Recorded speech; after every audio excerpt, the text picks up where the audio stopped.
mencetus hari dan waktu proklamasi kemerdekaan Republik Indonesia. Suatu hari, saat Bung Karno sedang ikut hadir pada pengajiannya, Habib Ali bin Abdurrahman Al-Habsyi di Masjid Kuitang, Muhammad Husni Tamrin datang untuk menjemputnya guna menghadiri pertemuan dengan masyarakat Batavia. Lalu Bung Karno meminta izin kepada Habib Ali bin Abdurrahman Al-Habsyi untuk menghadiri acara tersebut. Dan Habib Ali bin Abdurrahman Al-Habsyi pun mempersilahkannya. Dengan masih bersarung, Bung Karno menghadiri pertemuan tersebut didampingi Muhammad Husni Tamrin. Itulah permulaannya dekatnya Bung Karno dengan Habib Ali bin Abdurrahman Al-Habsyi bin Abdurrahman Al-Habsyi, Kuitang, Jakarta. Pada tanggal 16 Agustus 1945 terjadilah peristiwa Rengas Dengklok, di mana Bung Karno dan Bung Hatta serta lainnya diamankan oleh para pemuda di Rengas Dengklok, Karawang. Haji Darib dari Klender, salah satu yang ikut pada waktu itu, sempat mengusulkan agar para tokoh ditempatkan di tempat yang layak, karena waktu itu mereka ditempatkan di pinggir kali. Haji Darib mengusulkan kepada Sukarni dan kawan-kawan agar Bung Karno dan Bung Hatta ditempatkan di rumah yang layak, dan akhirnya ditempatkan di rumah warga etnis Tionghoa yang bernama Ji Kyusya.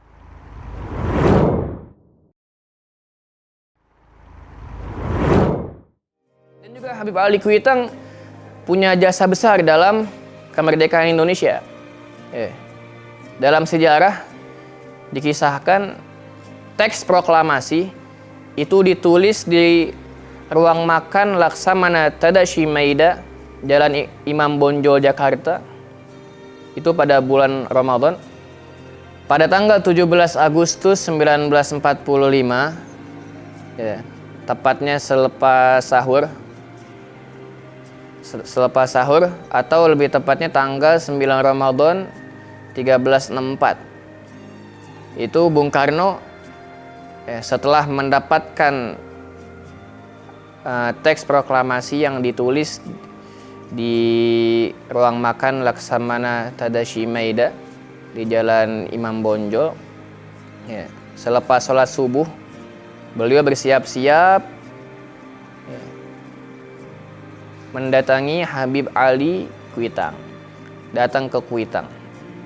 Padahal sebelumnya udah janji bahwasanya ingin membacakan teks proklamasi ini pada pagi hari. Tapi beliau lebih dulu mendahulukan mendatangi Habib Ali Kuitang guna meminta doa dan restu untuk dibacakannya teks proklamasi. Datang Bung Karno ke Habib Ali Kuitang, minta doa, minta restu, minta wejangan, minta nasihat, dan minta izin untuk membacakan teks proklamasi kemerdekaan Indonesia.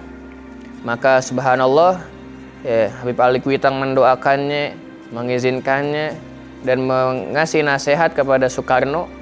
Dan selepas itu langsung Soekarno berangkat untuk membacakan teks proklamasi yang tadinya dijanjikan pada pagi hari berubah jadi jam 10 siang. Dibacakan teks proklamasi oleh Bung Karno. Dan itu pas hari Jumat. Dan selepas dibacakan teks proklamasi oleh Bung Karno, 2 jam setelah dibacakan teks proklamasi, Habib Ali Kuitang langsung naik ke mimbar Masjid Riyad Kuitang. Itu habis sholat Jumat. 2 jam setelahnya habis sholat Jumat langsung mengumumkan kepada kaum muslimin bahwasanya negara Indonesia sudah merdeka, dan memerintahkan untuk kaum muslimin dan muslimat memasang bendera merah putih karena itu lambang kemerdekaan Republik Indonesia. Baru setelah Habib Ali umumin, booming, viral. Habib Ali bin Hussein Latos juga demikian, pasang merah putih. Habib Salim bin Ahmad bin Jindan, semuanya beliau pasang bendera merah putih karena beliau tahu Indonesia sudah merdeka.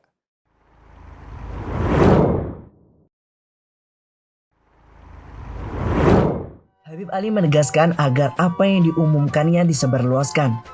Kabar tentang pengumuman oleh Habib Ali bin Abdurrahman Al-Habsyi Kuitang cepat menyebar di kalangan masyarakat Jakarta, khususnya para ulama dan habaib.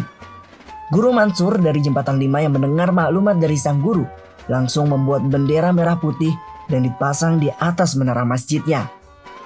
Habib Ali bin Husain Alatas pula tidak ketinggalan ikut memasang bendera merah putih di depan kediamannya.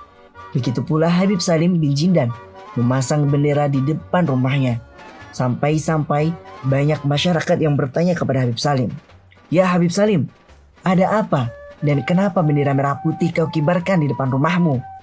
Habib Salim menjawab, "Apa kalian tak dengar kabar bahwa ini negeri telah merdeka? Ketahuilah, ini negeri telah merdeka dan lambang dari kemerdekaannya adalah bendera merah putih ini. Sudah kalian jangan banyak tanya lagi. Lekas kalian buat bendera merah putih lalu pasang di rumah kalian. Kalau ada yang tanya, bilang kalau negeri ini sudah merdeka." Karena banyaknya masyarakat Jakarta yang tiba-tiba memasang bendera merah putih di rumahnya, para penjajah Jepang gusar dan masih belum rela menerima kemerdekaan Indonesia. Para tentara Jepang pun diturunkan untuk merampas bendera merah putih dari rumah-rumah penduduk, khususnya di kediaman para tokoh. Tidak ketinggalan penggeledahan dilakukan di rumah Habib Ali bin Abdurrahman Al-Habsyi di Kuitang.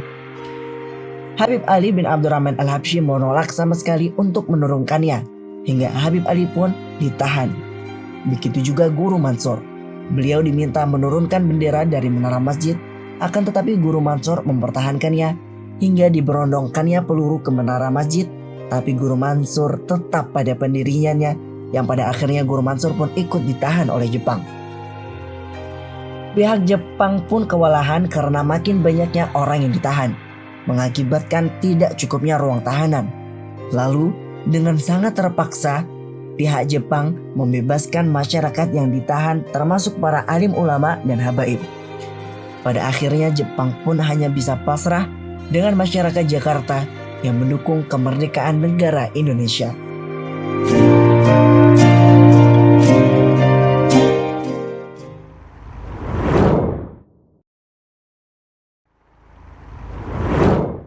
Maka Habib Ali Kuitang sosok habaib yang penuh sejarah dengan kemerdekaan Republik Indonesia, yang penuh dengan jasa dan andil yang sangat besar dalam kemerdekaan Indonesia. Makanya oleh sebab itu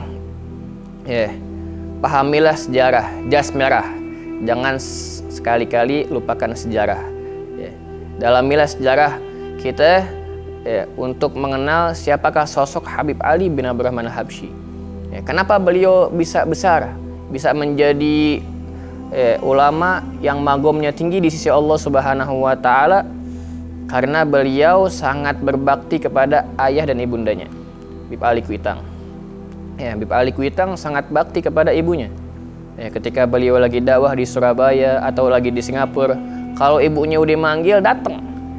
Mau jauh dimanapun, kalau ibunya Habib Ali Kuitang, Nyai Salma udah manggil, Habib Ali nggak pernah mengatakan tidak kepada ibunya. Maka dengan barokah berbakti kepada ayah dan ibunda beliau, jadilah Habib Ali Kuitang seperti Habib Ali Kuitang, yang sampai saat ini makom beliau nggak lepas dari para peziarah yang cinta kepada beliau. Dan sampai saat ini pun majelis beliau, Majelis Islamic Center Indonesia yang beliau bangun di tahun 1948, terus berjalan sampai saat ini. Jadi Habib Ali Kuitang punya anak namanya Habib Muhammad. Habib Muhammad punya anak Habib Abdurrahman. Nah, Habib Abdurrahman punya anak lagi, Habib Ali. Nah, sekarang ini dilanjutkan estafet Majlis Kuitang oleh Habib Ali bin Abdurrahman bin Muhammad bin Imam Al-Habib Ali bin Abdurrahman Al-Habsyi Kuitang. Dan majlis beliau didoakan oleh Habib Soleh bin Muhsin Al-Hamid Tanggul sampai yaumil qiyamah. Subhanallah, majlis beliau yang penuh dengan jutaan kaum muslimin dari seluruh penjuru Indonesia, bahkan dari luar Indonesia pun pada datang ke Kuitang. Abu Yazid Muhammad Al-Maliki Al-Hasani, Al-Habib Zain bin Smith datang ke Kuitang untuk datang menghadiri di Majelis Islamic Center Indonesia, tepatnya pada hari Ahad pagi. Ya, Ahad pagi. Majelis beliau itu Ahad pagi, sampai saat ini masih banyak yang datang. Ya, makanya Habib Ali Kuitang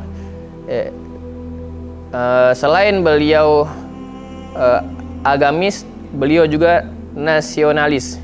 Ya, beliau juga cinta terhadap Republik Indonesia.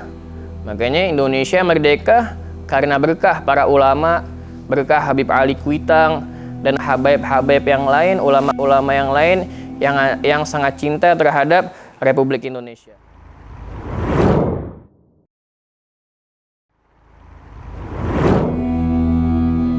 Karya Habib Ali bin Abdurrahman Al-Habsyi. Selama belajar kepada guru-gurunya, Habib Ali Al-Habsyi akhirnya menulis beberapa kitab, di antaranya Al-Adhar Al-Wardiyah fi As-Surrah An-Nabawiyah, Al-Dhurar fi As-Salawat Al-Khair Al-Bariyah.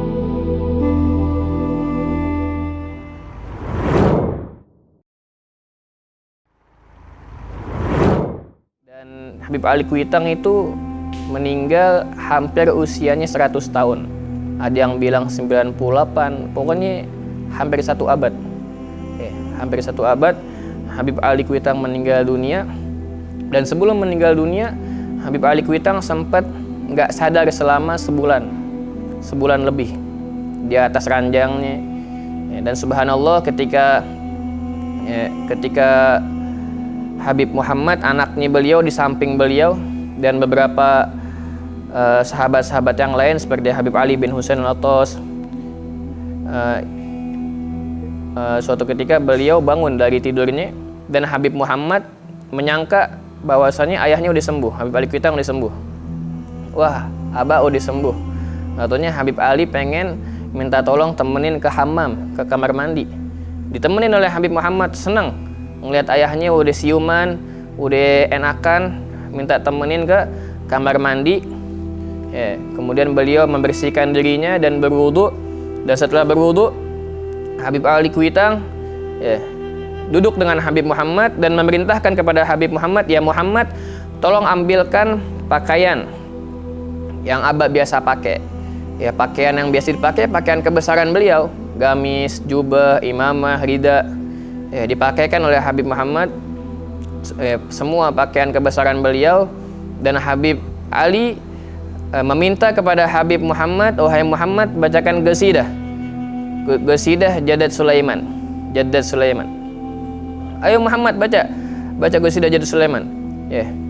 Bahwasanya Nabi Muhammad SAW sudah datang di tempat kita.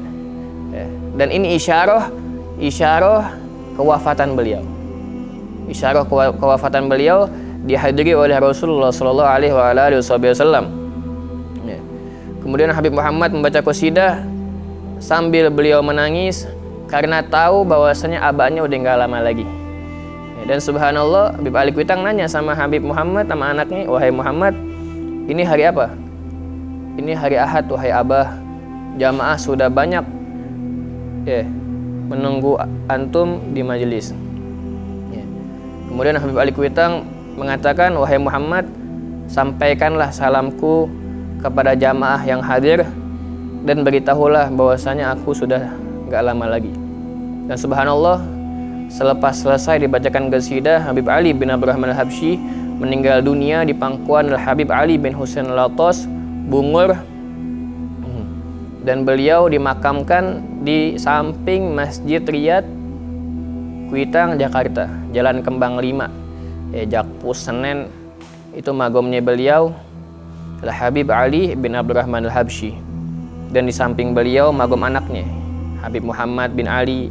Dan di sampingnya magom istrinya Habib Muhammad, Syarifah Ni'mah. Dan di sampingnya juga magom anaknya Habib Muhammad yang bernama Habib Abdurrahman bin Muhammad Al-Habsyi. Dan beliau juga banyak murid-murid beliau yang jadi ulama. Salah satunya Ki Haji Idam Khalid, dan juga Al-Habib Sayyidil Walid, Al-Imam Al-Arif Billah Al-Allamah Al-Fahhama Al-Habib Abdurrahman bin Ahmad As-Segaf Bukit Duri, Sahibut Tawassul. dan juga murid beliau Kiai Haji Thohir Rohili yang punya yayasan At-Thohiriyah, dan murid beliau juga Kiai Haji Abdul Syafi'i ya, yang memiliki yayasan Asy-Syafi'iyah, dan juga salah satunya Kiai Haji Abdurrahman Wahid Gusdur. Itu beliau juga murid Al-Habib Ali bin Abdurrahman Al-Habsyi Kuitang. Maka ya, dengan keikhlasan beliau, dakwah beliau, hati yang suci yang beliau miliki, yang sangat dekat dengan Nabi kita Muhammad SAW, beliau memiliki murid yang sangat bermanfaat dan yang sangat banyak, sehingga dengan keberkahan beliau kita bisa merasakan buah hasil apa yang telah ditanam oleh Al-Habib Ali bin Abdurrahman Al-Habsyi Kuitang. Mudah-mudahan kita mendapatkan keberkahan beliau dan kita bisa menapak tilasi perjalanan hidup beliau, karena Al-Habib Zain bin Smith mengatakan tidak ada kemanfaatan di zaman sekarang ketika kita sedang menyebutkan para managib aulia, kita datang haul, tidak ada kemanfaatan kecuali dua hal. Yang pertama al-ittiba, yang kedua al-intifa. Pertama ittiba, mengaplikasikan, mengikuti siapa yang kita teladani. Kedua intifa, mengambil kemanfaatan dengan siapa yang kita lihat. Maka ketika kita menyebut Habib Ali Kuitang, sama-sama kita ikuti, kita menapaktilasi jejak yang beliau lakukan, sehingga kita akan mendapatkan keberkahan sebagaimana Allah Ta'ala melimpahkan semua keberkahan kepada Habib Ali bin Abdurrahman Al-Habsyi Kuitang.